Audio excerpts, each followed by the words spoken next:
Beautiful humans, welcome back to the I Like Birds podcast. I'm your host, Zach Rippey, and this podcast is dedicated to the non-believers, the confused believers, and the true believers. Because I, at one time or another, was all three. So I'm here to help you get a better understanding of who Jesus is and what he's all about. I'd love to grow in our faith together. You learn as I learn. I like the Bible, and I like words, so therefore, I like birds. Let's start the show. People, are you ready? Let's start the show. Let's start the show. Ladies and gentlemen, welcome back to another episode of the I Like Birds podcast. Thank you so much for being here. If this is your first time here, hey, welcome. Do me a favor. If you enjoyed this episode, go back and check out the older episodes, man. They're all standalone. They might change your life. They might make you think differently. You might learn something about Jesus. And if you've been here before, thank you so much for coming back and always listening to the I Like Birds podcast, man. Welcome back to the birdhouse. My fellow birds just growing in our faith together. It's been such an experience, man. This episode is going to be super special because I'm sharing with you guys my baptism experience that happened this past Sunday. And man, it is a story. This is the first time I'm telling it out loud, so bear with me if I stumble over some things, but man, it is heavy. Let's just start with it, man. It was a beautiful week prior to getting baptized. I knew I was getting baptized on Sunday, and my heart was beating fast all week every time I thought about it. And my mom and my brother were coming into town to celebrate my baby Malachi's first birthday party, right? So I was like, all right, my mom's going to be here. My son Noah's going to be here for the summer. I'm going to get baptized that Sunday. And I did, man. It worked out. My church was cool with it. They were down. It was easy process. And it was exciting, man. I was excited about it all week, right? All weekend leading up to it, just filled with joy. And then I woke up that Sunday morning with the enemy trying to stop me. The enemy was trying to stop me. I woke up to my 7-year-old son Noah in deep stomach pain. I'm talking diarrhea, all right? He was in agony for an hour straight. Seriously, like an hour and 15 minutes straight, where he would just make noises with like groans and agony sounds that just really hurt my heart as a father. I felt terrible that he was in pain. I'm trying to figure out why. What did he eat? What's going on? Does he have a stomach bug? And so I just woke up panicked.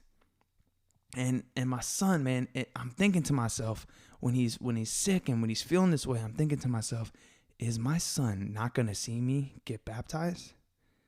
Am I going to have to cancel this baptism? And that was the whole reason I chose that particular Sunday, was because my mom would be in town and my son would be in town at the same time. So this Sunday was special and my son was turning 1. It just all made sense for it to be this Sunday. But the devil was there. As soon as I woke up, I felt him. I felt the weight of him trying to stop this beautiful thing from happening to honor God.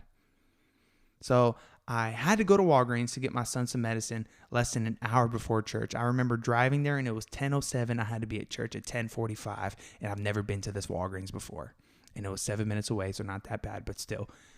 So the thing that really made me feel crappy about it the most, and just feel that like it stunk, because I had to be out in this sketchy world on a morning I was giving my life to Christ. And you know what I mean by sketchy world: masked up, people being weird. Feeling very not in a good spirits out there, right? On the day I was giving my life to Jesus, right? So on the way there, I decided, you know what? I'm going to put on my worship music in the car, and I rode out into this stressful situation with Jesus in my ears, in my head, and in my heart. So my human self wanted to say, wow, why is this happening on my day? Why is this what I have to deal with to love Jesus publicly? Why? Because the enemy doesn't want you to love Jesus. The enemy doesn't want you to show other people you love Jesus. It's the spiritual warfare of good and evil, and it's always happening, guys. The solution is how we choose to deal with it. Do we choose to deal with it in devilish ways, in earthly ways, in negative ways? Or do we choose to deal with it by having Jesus in our heart on the regular? You choose it by saying, things aren't going my way, but hey, I'm going to still go to God. I'm going to say some prayers for Noah's stomach.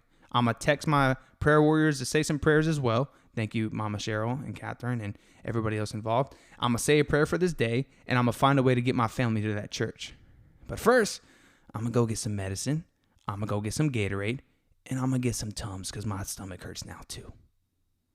So I get home from Walgreens after my worship music, and I got the stuff, I got the meds, I'm ready, I'm pumped, I'm all right, let's go inside, and I walk inside, and my son is dressed, ready to go, as in dress shirt and tie, looking crispy, ready to go, and as, Dad, my stomach feels better. What flavor Gatorade you get me though? He's funny. So my mom and I, we leave to go to the church, and it felt like we were going to be late in our spirits. Like I got home and my brother wasn't dressed, and my mom was like, oh, I thought you said we're leaving at 10:30. What time is it? I was like, it's 10:26 and he's not even dressed. And I don't like that feeling of being late. That's a fear spirit. So I encourage you, my favorite listeners, my little birds, hey, don't be late. Do everything in your power to not be late, because that fear feeling you get from being late, it's not good to be in that spirit, because it really blocks out your Jesus peace that you normally have, and it shakes it up. All right, especially to church. Get to church early. Shake a hand or two. Well, fist bump or two, whatever. So I get to church with my mom and my brother, and my wife and kids, they drove separately, and I kind of wish that my wife was driving with me, but we had like not enough room for all of us to get in the cars, because my wife really just keeps me calm and peaceful, and like she's great. And I just, man, I was feeling a little tense on the way there, and I get to church and I settle my mom and my brother in, and I just take a deep breath and I just start talking to God in my head. And it was like much needed.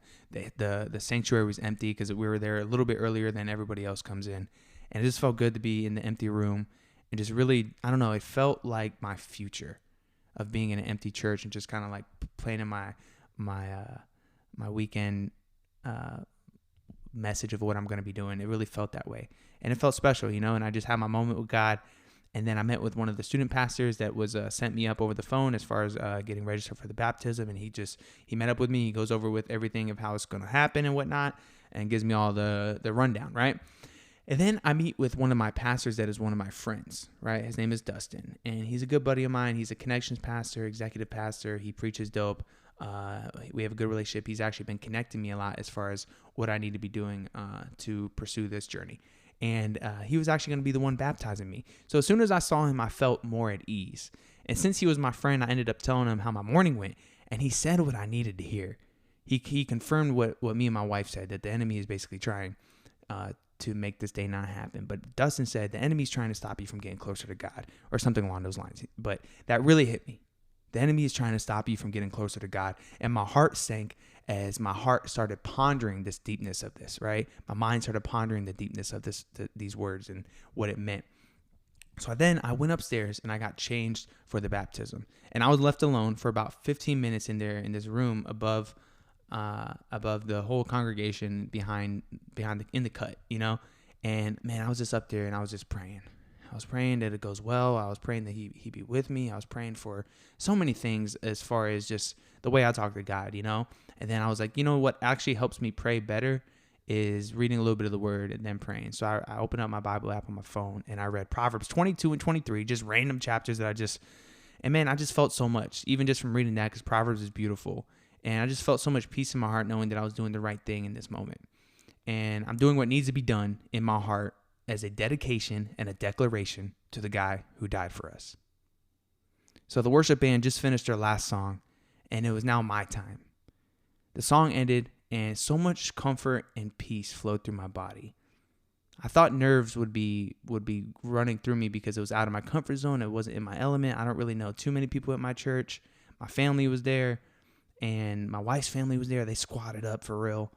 Seriously, like every sister and brother-in-law I got were in the building. And my in-laws, both of them were there. My mom was there. My brother, my friend Rob was there. My friend Rob's wife was there. It was just a special moment, right? And my son and my baby son, Malachi. And I just became okay. In that moment, just standing there as the last worship song ended and you hear the lead pastor talking about what's about to happen. I just became okay with all that's to come with loving Jesus. So I became okay with what happened that morning. I became okay with being attacked by the devil. And I am okay with it because I'd rather be on the good side getting attacked than on the bad side getting encouraged. So my pastor, Dustin, then went behind the tub we're above the stage in like a little cutout where the baptisms happen. It was pretty gangster, all right? Dude, the way they baptize in my church is so tight. Like, you feel like you're being inducted in the Hall of Fame. And man, here's the thing. That's how it should feel. Because it is. You're washing away the scummy version of who you once were before you knew Jesus. And I don't care if you were a good person before you knew Jesus. Stop playing with yourself. No, you weren't. You know you were. You know the deal. Because I trick myself in that same way sometimes. And I'm like, oh, I was a good person even before I knew Jesus. Dude, no, I wasn't. I had some thoughts that were not great. I had some feelings that I was a mess. And I think you're a mess too until you do know Jesus. And maybe not, but in my heart, I'm pretty sure I'm right. Anyway, back to the story. So Dustin took center stage, and the light came on him. And he called me down to the tub of water, and I felt water pour at my feet and then on my waist as I slid on down in this little t-shirt and basketball shorts that they gave me. And I sat down in the tub, and he was above me to my left. And he said some beautiful words about me to the whole congregation. And he talked about the future of my ministry for God, and then he prayed for me in front of like 100 people, including my wife, my mom, my kids, and my huge family. It was a moment between me and God at a place that's really helped me understand who Jesus is, which is Calvary Church in Burleson/South Fort Worth. So that moment was special, man, and I really lived in it. I really just felt so good in that moment. You know, it felt like I want more of that. I want more. I want to experience the other side. I want to experience Dustin's side. And then he dunked me under, and I came up happy, joyful, and even more peaceful. And when you get baptized, Dustin's hands dunked me under and controlled my body. I felt like the spiritual symbolism of God taking me into his hands and dunking me under to wash away everything that may have still been lingering before I knew him. And then God pulled me out of that water, cleansed with a new heart and a love for Jesus. I am a follower now.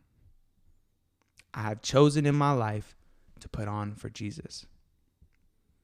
And after this life-changing feeling, I put back on my dry clothes. I walked downstairs and I walked outside, and I just took a minute with God. And I heard Pastor Tommy begin doing his announcements before preaching, and I wanted to go in, but I also just needed my minute with him.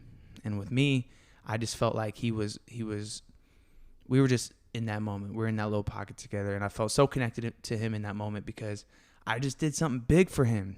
God wants you to do that, man. Something in my soul tells me he thinks it's big.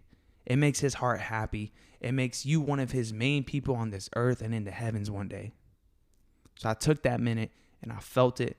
I lived in it. I felt overwhelmed with joy. I was by myself and still feeling happy. And I also felt like, all right, let's get back to work and let's learn some more about God. So I walked back into the congregation to hear my dope pastor preach. And I find my family all squatted up, taking up a whole row and then some. And I sit in behind them, and I didn't want to like go around hugging people and whatnot and distracting people. So I just sat behind them, and I just looked at them, and I just felt so blessed to have that, man. And I get teary-eyed thinking about it when I was writing this. And my son Noah, he asked if he can come sit next to me. And so I sit next to my son and behind my wife, and she gives me a backwards hug and kisses me and tells me how proud she is and how emotional and choked up she got and how beautiful it was and how special it was. And my wife is not emotional, y'all. She is not. So this was huge in my heart because it made me know even more like, wow, I'm doing the right thing by loving Jesus this much. And I sat with my son, and then he whispered in my ear. He said, I want to get baptized next summer. And my heart melted with joy because he loves God. He loves all the good things about him. He understands who Jesus is at age 7. God does that to your children. God does that. He answers your prayers, and he gives you people and family with great hearts. He gives you what you need, and he gives you the love you need from your family, from your friends, if they know Jesus, I feel like, and from your kids that also are going to know Jesus because you know Jesus. So if you're a parent, man, teach your kid about Jesus, man. Teach your kids about God now. Don't wait. Don't wait until it's too late. And I know people on here that listen to us have kids. Buy a little kid's Bible and read it to them before bed. Make them read it. Make them read a few big words. Ask them questions about it. Get involved with them and their relationship with God. They look up to you. You're probably their Superman. My son Malachi and Noah, especially Noah since he's older, they look at me like I'm Superman. It's on me. All right? It's not on Catherine. It is a little bit. It's not on anyone else in my world, in my head, in my heart. It's on me. It's on you too. All right? Mom and dad, either one. It's on you. And I sit through this new feeling inside my soul. Right? I sit with it in my soul. And I look at my big loving family and I smile as I watch them fall in love with my pastor. I watch them laugh. I watch them say amen. I watch them sit there with zeal for the Lord. And I watch them love each other. I watch how my pastor moves the room. And man, I felt in my soul that I'll be doing that one day. I watched how he just took over the room and just made every ear listen. And I will be one day on the other side of that stage. God will help me do all things. We can do all things through Christ. God will give me all the tools to glorify, love, and tell others about him. I'm not even worried about my future, y'all. I don't got a job right now. I'm not even worried about it because God provides. God's always had me my entire life before I even knew about him, the way he is and how much he loves. Okay, I was going to go off, but you already know the deal here. And I just want to tell other people about him. And I just feel so much sadness in my heart for the people in my life who don't know who Jesus is. So many comedians that I've performed with, so many friends that I've met at Bartaco and Outback and Bloomingdale High School. And I just feel so much sadness in my heart for the people in my life who don't know Jesus yet and what he did and how much he loved us. And I just want them to know, man, it's not a fairy tale. It's not, I believe, and that's it. That's not what it is. I believe, and that's it. No, it's more than that. It's spending time with him and truly putting on for him. Put on for Jesus. And I want to reach those people, man, even if they aren't my family and my friends. I want to reach strangers, okay? That's why I post on social media so much and like do hashtags and whatnot. It's because I want to reach strangers that maybe stumble across the pod. And I want you guys to share it with your friends and your family because I might not know your friends and family. Those are strangers to me, but those strangers are going to turn into friends. They're going to turn into friends because we become brothers in Christ, brothers and sisters in Christ. And I'll give you another example of how we turn into friends. My pastor, Tommy, the guy that's like changed the way I look at Jesus for the most part in almost every way. My pastor, Tommy, I wouldn't even consider us typical friends. We've never hung out. We have not spoken long enough for him to know me at all. But that guy is my friend. He's opened my eyes more about Jesus. That makes him my friend. I want to give that feeling to strangers one day. I hugged Tommy the other day at church. I hugged him. We're not friends. I hugged him. So as I sit there in church and my pastor lights it up, I feel, man, you're making my family consider coming here again. Thank you, Pastor. Thank you, God. And through me, you're reaching their hearts. If I never had this baptism today, they might not be in these pews. And that's what loving Jesus is about, guys. Through you, you can save someone else's soul. You can save their life and their kids' life. And then so many other people that they touch lives. And I feel that there is not enough believers in this world. I'm sorry for saying that, but that's the way I feel. And I want to change that. Imagine if more kids knew about Jesus. Imagine if more kids knew about Jesus in Chicago. Imagine if more kids knew about Jesus, period, across the board. Imagine if people in bad neighborhoods knew about Jesus. And nobody will change your life like Jesus will. That's why I want them to know him. It's not just because, so you can know what I know, so you can get to heaven. No, he'll change your life here and eternally. So why do we shy away? Let me ask you something. Why do we shy away from helping people know about him? Why do we hide our faith? My friend Mikey and I were talking about this today. Why do we do that? And Mikey's new. You guys been, if you've been listening to the show, you know my best friend Mikey. He's been on the team. All right. He's been on the treadmill for Jesus the last maybe 4 to 6 weeks. Right. And he's growing and he doesn't know how to put on for Jesus yet. And I think that comes. But I also think that if you're mindful about it and you're praying, how can you put on for Jesus? God will show you a way. God will show you how you can put on for him. So we asked the question today, why do we hide our faith? Why do we not want to put on for Jesus? Why don't more people believe? And maybe this is the answer, or maybe this is a answer. Because the devil is good at what he does. But the second you introduce someone to who Jesus really was, whether he has the devil in him or not, the second you tell people what Jesus did, the Lord will do the rest. You plant those seeds in people's lives, you will save lives. You know, like policemen and firemen and paramedics and doctors, they get so much praise and love. Maybe not cops right now, but everybody else I just said, they get so much praise and love when they save somebody's life. And guess what? When you tell people about Jesus and you plant those seeds, you save lives. And in these 2 months of the podcast, going on 3, I've saved a few. And here's the thing. Jesus saved them. I just told them about him. So I'm just a chess piece for God. I want to be the queen, though. So I'm putting on for Jesus in the way that I know how. Back to the story. I was then, later in that day, after being baptized, I was showered with love and gifts.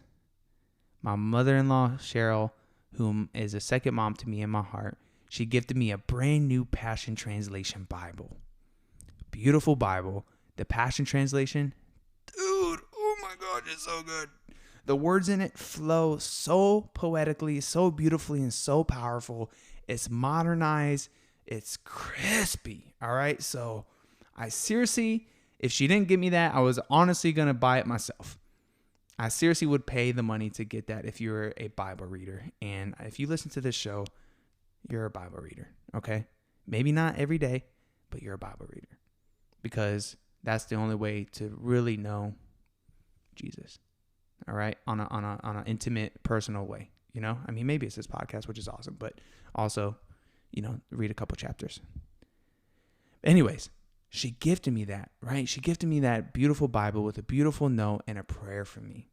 And it just meant the world to me, right? So she also, and I actually hung up the prayer on my vision board, and it's got some heaters in there, all right? So it's definitely something I want to look at in the future, so I hung it up. And she also got me a brand new book about the power of prayer by an author I really like named Dutch Sheets, who's a pastor, and he also wrote the book Giants Will Fall.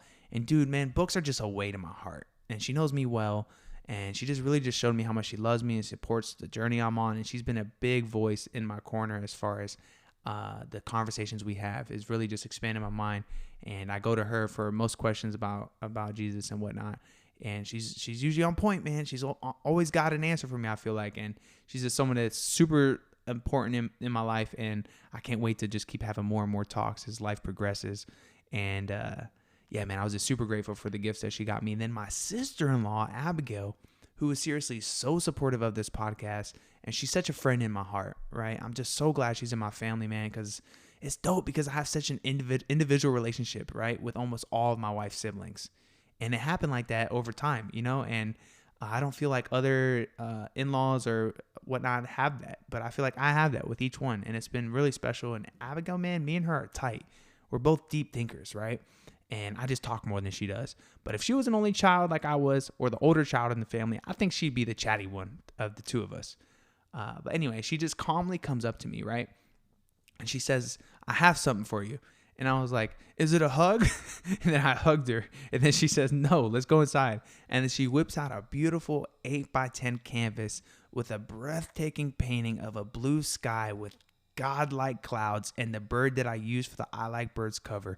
Then in the middle of it was my favorite Bible verse right now, which is, it is by the grace of God I am what I am. 1 Corinthians 15:10.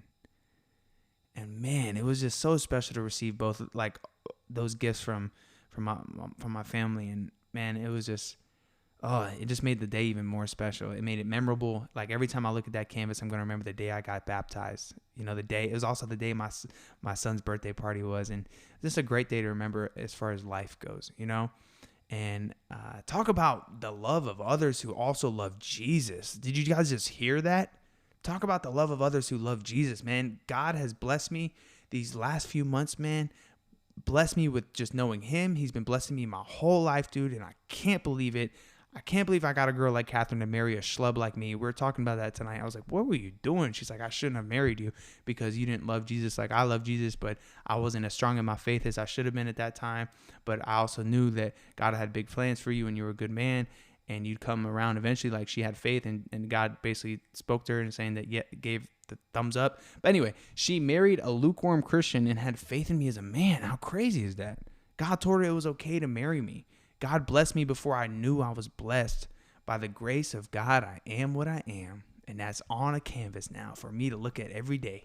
Thank you, Abigail. Thank you, Cheryl. And I could have, here's the thing, guys. I could have let the devil win that morning. I could have let him win. I could have let the world stop me from loving Jesus. And I can do that every day if my faith was weak. There's always moments where I can just stop doing what I'm doing for Jesus. I could stop reading. I could stop writing. I could stop doing the pods. I could stop sharing on social media how dope Jesus is. I could stop going to church. I could stop praying for people. I could stop praying actively. I could stop talking to people about Jesus in my conversations on the phone and whatnot. I could do that. I could just stop. If my heart for Jesus was weak, I could stop. If my desire to learn more about him was faint, I could stop. Keep your candle burning for Jesus, guys. Don't let the world put out that fire. If you feel like your fire isn't there, what are you letting into your world right now that is putting out that fire? Don't let a job you don't even like distract you from loving Jesus. Show your coworkers who Jesus is by who you are. If you heard my experience of getting baptized and you felt inspired, you felt something stirring inside you, was it the Holy Spirit? Maybe. Go get baptized. If you're in Texas, come do it in my church. I'll help you the whole way. I got you. I got you. Same way Pastor Tommy is my friend, y'all are my friend too. You listening, you mean more to me than you'll ever know. The people who pick up my book one day and finish it, you mean more to me than you'll ever know. You help me put on for Jesus. You guys help me know what I'm doing to spread the good news is working. And this all started, this whole podcast, this whole journey, this everything that you see going on in my life right now started with me reading the Bible. The Bible is our life instruction manual. Read it, listen to it. Whatever you got to do to get God in your daily lives, weekly lives, is not good enough, guys. In your daily lives. Weekly lives isn't good enough. Let's stop playing with ourselves. That's an American culture mentality. Oh, I go to church on Sunday. Nah, fam, it's deeper than that. It has to be. It has to be to fully know the Lord and put on for Jesus. Also, your life just gets so much better, so why would you not want to do it? So much more joy, kindness, goodness, love, lifelong blessings, and eternal blessings. What else could you want in this life, in this world? Jesus is a daily pursuit. Do your earthly responsibilities. Nobody said you can't do that. You have to do that. But do it while having Jesus in your heart. And if you slip up, ask for forgiveness and pray to him to help you overcome that slip up. Whatever that slip up may be, from sin to the excuse of I'm too busy for God. Whatever it is. The other day I was struggling with feeling like, me and my wife had a great conversation about, I struggle with being selfish as a parent. It's like, it's all about me as far as my time. If you get fussy when I don't want you to be fussy and I'm not ready for you to be fussy, I'm going to react to you differently than I would if I was cool with you being fussy in that moment, as far as with Malachi. And just so many other examples of just being selfish, and that's a way of, we identified that and I'm praying it away. I'm trying to get it out. I'm trying to identify it. Our conversation helped. So whatever the slip up may be, that you have happen in your heart, just pray it away and try to overcome that and work on it, man. Just be conscious. I think loving Jesus makes you conscious. I don't know why. I just feel that way. It's funny because, these last few months I've felt more present than I've ever felt. And that's what I think I mean by conscious. And I always ask God to help me slow down. And I think that that's why I really like this new lifestyle that I'm on of being in slow down. I want to live on land to be in slow down mode because, man, when you slow down, you make time for God. And it's funny because we have the free will to choose to spend time with God. Isn't that crazy? He made us that way. We have the free will to spend time in the world, or we have the free will to spend time with God. And I challenge us all, you and me, to think about that. I challenge us to do life for him every day. I challenge us to have better hearts for people, better hearts for stressful situations and for ourselves. I am what I am by the grace of God. Ooh, treat our bodies better. Treat our mind better. Treat our lives better. Get rid of the stuff that keeps your heart away from God. Just do it. Stop making excuses. Let's keep growing in our faith. I love you guys. Thank you so much for listening this far in. Follow the podcast on Instagram if you can. It's called the @ I Like Birds Podcast 23, like Jordan. Reach out to me anytime, man. If you're interested in baptism, hit me up. I got you. Share this episode with a friend or a family member that needs to hear it. Binge the other ones. If it's your first time here, welcome to the Birdhouse, man. Also, I put out an episode on Tuesday called Put On for Jesus Part 1. It's one of my favorite episodes I've ever recorded, and I would love for you to listen to it. And I got great news because Put On for Jesus Part 2 is most likely coming out this Tuesday.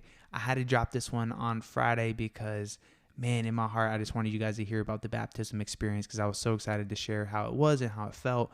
And I also got great news for you guys. I watched this. I got a great recommendation. I watched God Is Not Dead on Netflix, and wow, it was such a good movie. I felt all the things inside. I felt excitement. I felt righteous anger. I felt everything that I think that people need to see and understand and feel. I think that you have to watch this movie if you listen to this podcast and you love God.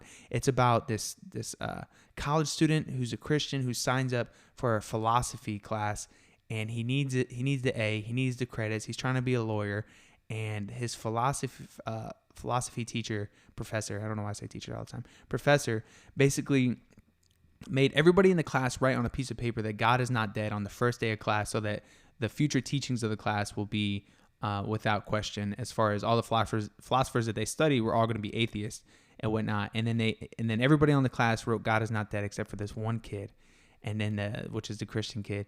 And then his assignment, instead of writing that, is to prove that God is not dead instead of God is dead. And he, man, oh, dude, please watch it. Hit me up if you watch it. I would love to talk to you about it because, man, it is so good. God Is Not Dead on Netflix. Please watch. And I also have another song recommendation for you. Last time I recommended Champion, and you guys all seem to really enjoy it. So here's another one. It's called Graves into Gardens by Elevation Worship and Brandon Lake. The music video is incredible. It's hype. There's a choir and everything, and it just gets fun to jam out to with the music video. But man, if you just have Spotify and Apple Music in the car right now, jam it real quick. Graves into Gardens by Elevation Worship. And also, man, I'm going to Alabama this weekend. I'm very excited, but also kind of sad because I'm actually meeting up with Noah's mom in Alabama to give Noah back to her for the school year, and that always breaks my heart. So I'm sure you'll hear a little bit about that on a future episode when I'm sad and need Jesus to help me overcome that sadness. But I am going to Alabama, and I'm going to see some friends. You might know who they are if you listen to the show on episode 21, Garrett and Kaylin Fugler.